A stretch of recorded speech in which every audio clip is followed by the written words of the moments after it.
à Sibir. Ton Kanda, ce qu'on attendait, tout le monde en côté. Peuple monté, tu vas comme Kamana Nzela, tu vas se casser. On va passer tout bonjour à Dongolio, Moussali et Loroté. Tu vas dire une salutation à cause de. Ils s'en vont là-bas, ça peut pas détruire milliards de personnes.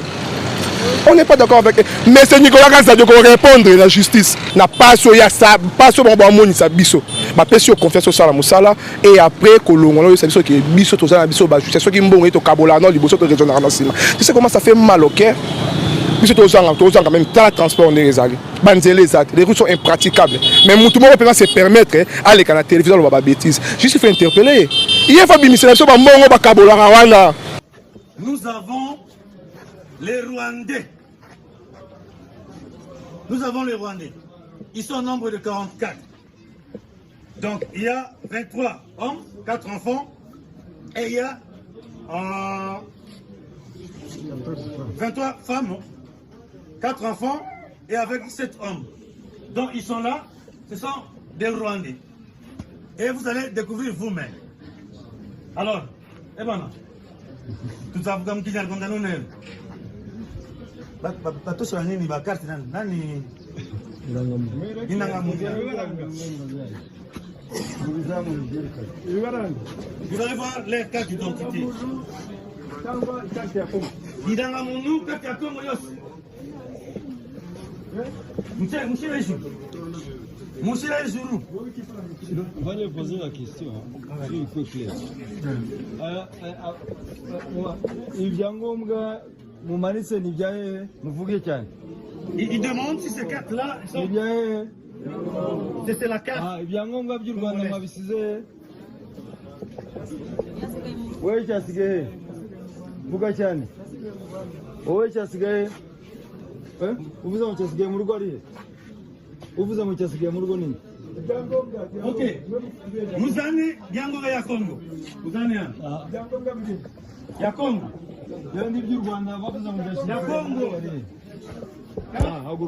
On doit les ravir. Ils n'ont pas la nationalité congolaise. Avant la nationalité congolaise, le gouvernement Tshisekedi, il va partir à Nini. Ma carte. Vous savez que au Congo, il n'y a pas une carte d'identité. On utilise la carte d'enrôlement. Donc, lorsqu'on te donne ça, directement, on te dit que tu es congolais. Mais ce sont des Rwandais. Vous voyez? C'est Tshisekedi qui les a donné la carte. Regardez. Vous-même, vous regardez. Ce sont des cartes congolaises, alors que ce sont des Rwandais. Comment un Rwandais doit posséder la carte du Congo? Notre mouvement, nous voulons qu'il y ait... Non, ma carte.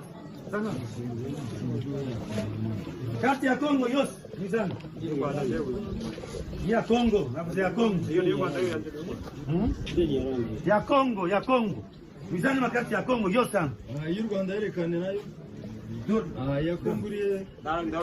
Il a deux cartes. Il a la carte rwandaise et il a la carte du Congo.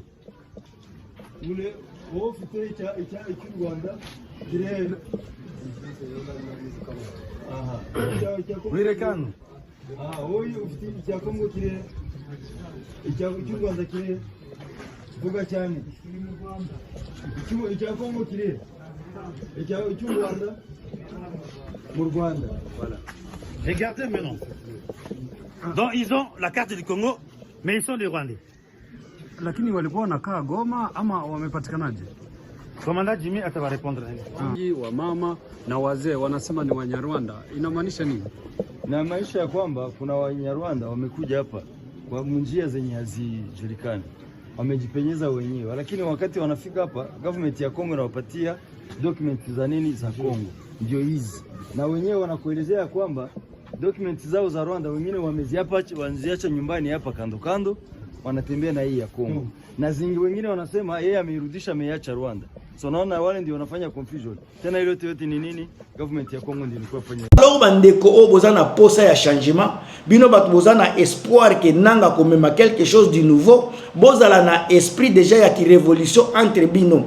Bozala na esprit ya ko dénoncer makambo zo simbate soki batu ya FARDC baza kosala biloko ya biete nanga za kokota bo dénoncer batu nyoso wana baza kosala bino mabe bazala na Kisangani bozala na Kindu na Kalemi na Katanga na ba Congo bandu na kini wana bo signaler comme ça ba révolutionnaire nyoso na ba biso inclus tozala capable ya ko sécuriser ya ko tia kimia au plus tôt possible tokota directement na makambo etali développement ya mboka na biso mboka ya lelo na civilisation toza na kati ce n'est pas normal Congo mboka lokola Congo tozala sima ya ba Ethiopie mboka lokola Congo tozala sima ya ba pays lokola ba Kenya mboka lokola Congo tozala sima ya ba Tanzanie ce n'est pas normal biso to banda ko kende ko ben ko nini ko sengaka ba militaire na Tchad biso to banda ko senga ba militaire na Mali Congo munene mboka ya plus de 100 millions d'habitants ce n'est pas normal alors soki biso moko to décider que mboka na biso il faut échanger changement wana ekobanda na biso nanu wana tozo benga yango self development to banda ko changer bino moko révolution ekotela biso moko to changer façon na biso ko tala makambo to changer façon na biso ko kanisa to changer façon na biso ya kolobela makambo nyonso faut changer parce que changement eza sacrifice munene soki ozomona ndenge mindele baza ko se changer ils se sont sacrifiés soki lelo biso pe na Congo tozolinga tolingi ko changer il faut peut se sacrifier. Salut la famille, surtout batoto ya Goma, Katanga, province orientale. Il faut bien m'écouter pour comprendre les messages que je vous envoie. Parce que je vous aime trop, je vous aime tellement trop. Tous ceux qui détournent de l'argent aujourd'hui sous Tshilombo, je peux dire à 90% sont tous des louba. Et président Tshilombo lui-même avait dit ils ne peuvent pas déshonorer les parents. Ce sont des gens qui ont des enfants. Il a besoin de protéger leur honneur. Mais je vais vous poser des questions également. Est-ce que Moïse Katumbi n'est pas un parent? Il n'a pas des enfants? Est-ce que lui, il n'a pas d'honneur à protéger? Joseph Kabila, il n'est pas un parent? Est-ce que lui n'a pas d'honneur à protéger?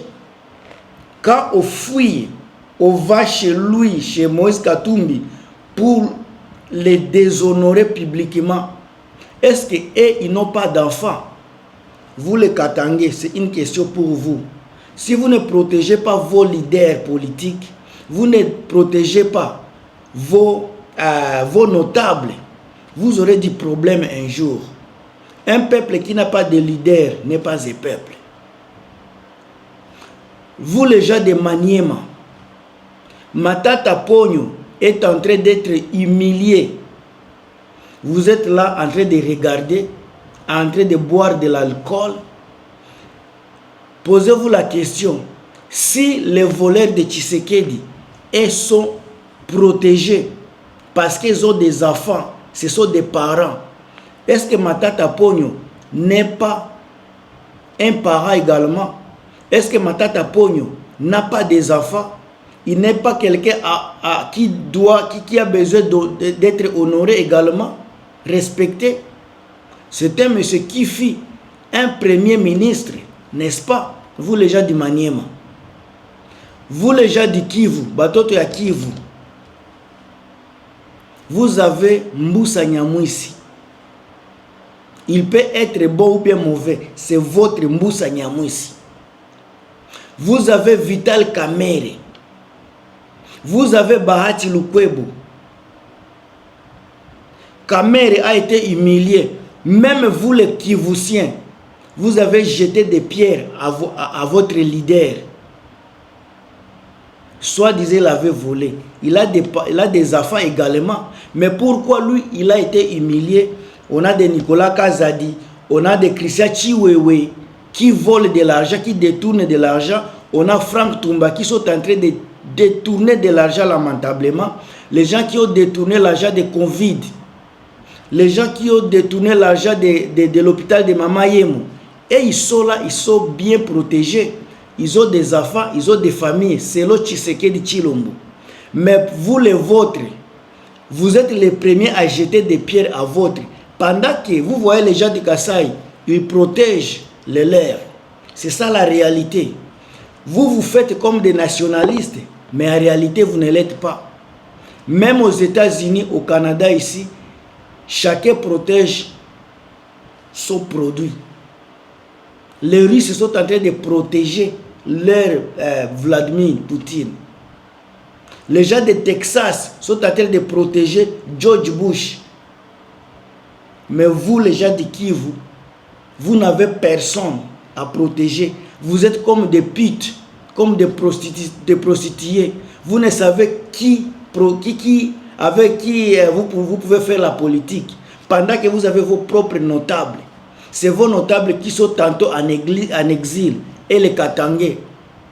Mais vous êtes là, vous les Katangais et les Kivussiens, en train d'applaudir les gens qui sont en train de piller les richesses du pays. C'est ça la réalité. Et c'est vous qui êtes en train de vous entretenir entre vous les Kivussiens, entre vous les Katangais, vous vous entretenez et puis vous êtes en train de dire il y a ceci, il y a cela. Vous êtes responsable de votre vie. Vous les Katangais, vous les Kivussiens, vous êtes les responsables. Toko tana sujet. Bandeko. Pendant que toza ko lobela makambo ya kimuyibi, makambo toza ko loba ya avancement ya nanga, eza ko se concrétiser, eza ko se réaliser. Nanga est en train de pousser ses pions, il est en train d'avancer. Il est en train de récupérer des territoires et des villages. Mes chers amis, na ba place nyos oyo nanga za kotambola, bandeko na ngai, ba oyo bozana espoir un jour que nanga koya ko libérer bino, bozala très vigilant, bo se prendre nanu en main, bolongola ba militaire ya lukuta ya FARDC na maboko na bino, bango baza ko harceler bino mingi. Soki Chiwewe azako yiba, soki Frank Ntumba azako détourner bas fonds, qui est celui-là qui va s'occuper de vous, le peuple? Soki Frank Ntumba azako détourner plus de 400 millions, ba Nicolas Kazadi bazako yiba, sika bino bakasayen, nani mutu azako occuper bino? Bino bana province orientale, qui s'en fout de vous? Bino bana Katanga, il y a personne qui est là pour vous. La seule solution, c'est Nanga. La seule solution, c'est l'armée de résistance. Yangonde Tozozela. Avec notre chouchou, Willy Ngoma. Bangonde Tozozela. Si vous avez besoin au moins de la paix, vous avez posa ya kimia, vous avez posa ya développement, vous avez posa ya cohabitation nationale, attendez-vous na batulokola ba Willy Ngoma. Vous avez posa to vivre elongo, to bongisa mboka ensemble. Attendez-vous na monsieur Nanga, ba Bertrand Bisimwa, bangonde bazo memela biso makambuana. Bota la mboka na biso, mboka oyo ba soi-disant ke bakoya ko sala riposte. Bakoya ko sala riposte na armement nini? Bakoya ko sala riposte na militaire nini? Bakoya ko sala riposte na ba avion nini? Système nini de défense biso ba congolais toza nango? Soki boza na posa ya kimia. Parce que esika nanu ba récupérer te batu ya Kasai bazolela nzala, bazako lela nini ba tracasserie. Na capitale tracasserie eleki ba policier bazako déranger ko embrouiller batu. Kimia eza na capitale te mboka oyo Tshisekedi yemo kwa zokonza. Et puis ça soi-disant la capitale congolaise. Nde place oyo ba désordre zo salema. Si kabino ba oyo bozana posa ya nanga. Bosa la paix quelque chose. Bosa la paix nini balobaka nini effort de guerre. Bola kisaki bozana posa ya nanga. Nanga à cause de la posa na ya mbongo te parce que ce n'est pas tout le monde qui a de l'argent au Congo. Et là on nanga za nango posa. Bo banda ko dénoncer là où ba bandi baza ko mi bomba. bozala prêt ya ko dénoncer esika ba FARDC baza ko kimela parce que ba FARDC baza ko sala bino mabe bobosa na yango te. FARDC baza ko torturer bino biebi sanga na ba niveau ya Kindu mboka oyo eza na kati ya nini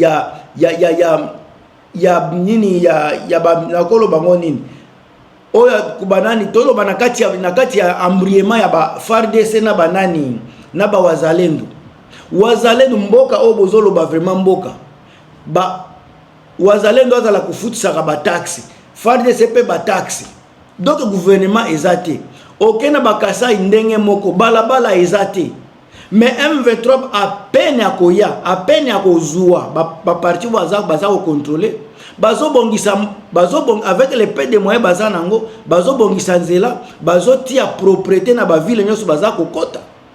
Alors bazo la kisa moi signe ya changement, bazo la kisa moi signe ya éveil patriotique, bazo la kisa moi signe ya révolution. Alors mutu nyoso oyo aza na Congo aza ko aspirer koya soit kokota ya nanga oza déjà révolutionnaire aza mutu oyo amekaka okendeke oza prêt oyebike soki esimbite mwana na ngai akolia soki esimbi nake komeka soki nakokufa pona mboka nanga nakokufa mais il faut changement esalema yango nde bozomona ba Willy Ngoma baza kosetia à tête baza kosetia boye bandimi mutu na bango ekweya memboka na biso échanger ba biso oyo tozolobela makambo yango boza na idée de combien toza menacé pona makambo oyo mais on a dit advienne que pourra c'est le Congo de demain yango nde tozotalela toza na posa komona changement ya mboka lobby yango nde tozozela yango nde tozotala.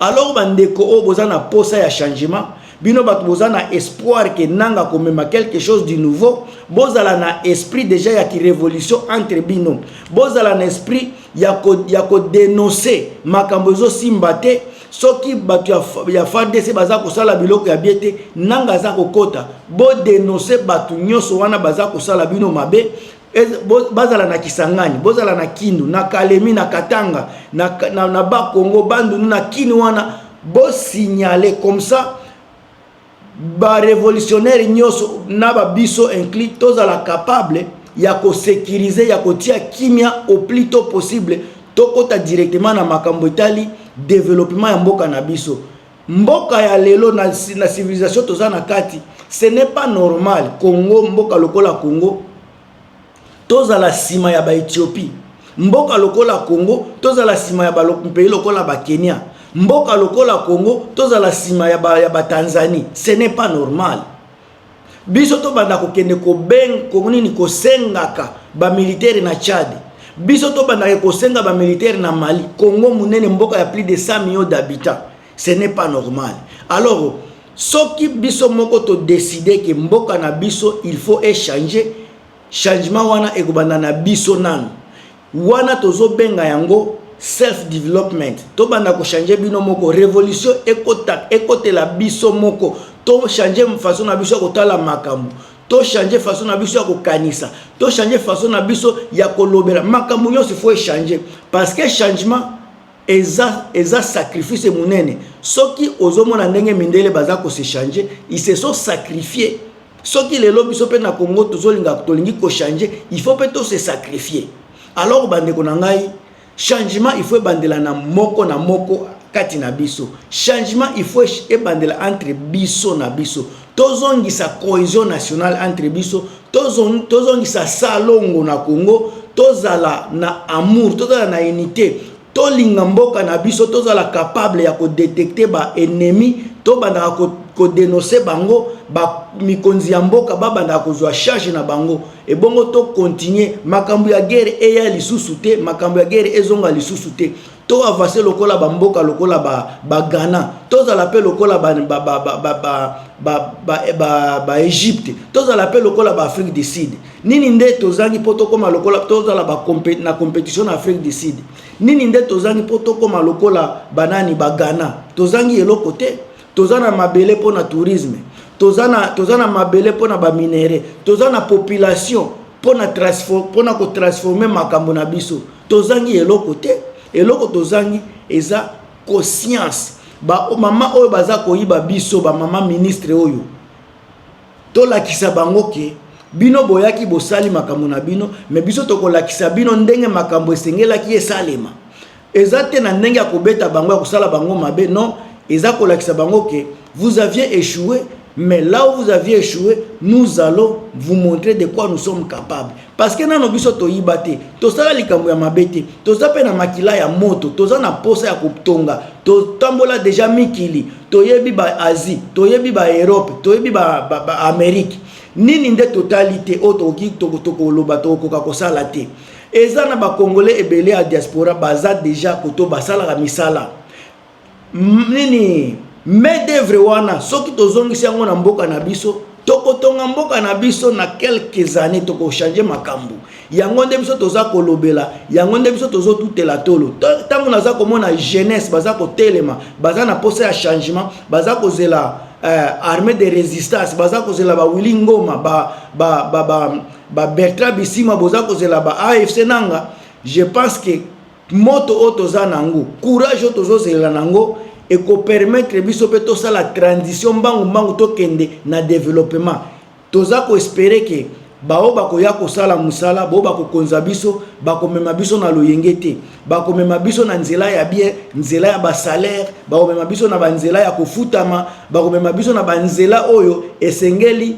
to mona ka pe mwinda toza la pe bato oyo toza fier na mboka na biso to bongisa banzela to mboka na biso sur tous les plans eza la plan militaire plan économique plan politique ba makambo nyonso esengeli to sala po mboka na biso ekende liboso to sala yango toza su na na tango ya kolela kate tango ya kolelese lekaki ta ya kobunda eseleki to komi na civilisation oyo faut to banda kosala ka ba compétition na ba français soki France eza boye batongi Tour Eiffel biso to tonga tamu su tour moko boye tour Lumumba ou be to tongi tour ya révolution bango basali soki nini biso pe to sali ya biso toke totali ndenge basalaki ya bango biso pe to sali même chose parce que toza pe na posa ko créer tourisme curiosité ebenda la pe batu na mboka na biso yango nde toza ko bundela bandeko nanga eloko mususu te ozala na opposition ozala na gouvernement eloko toza nango posa toza na posa ya changement toza na posa ya développement toza na posa ya révolution yango nde eloko naza kolobela nazo tutela tolo olinga te yango nde na lobi. On se revoit très bientôt dans l'émission Moussous. Bon tiens ba commentaire, bon like ba vidéo, on est ensemble.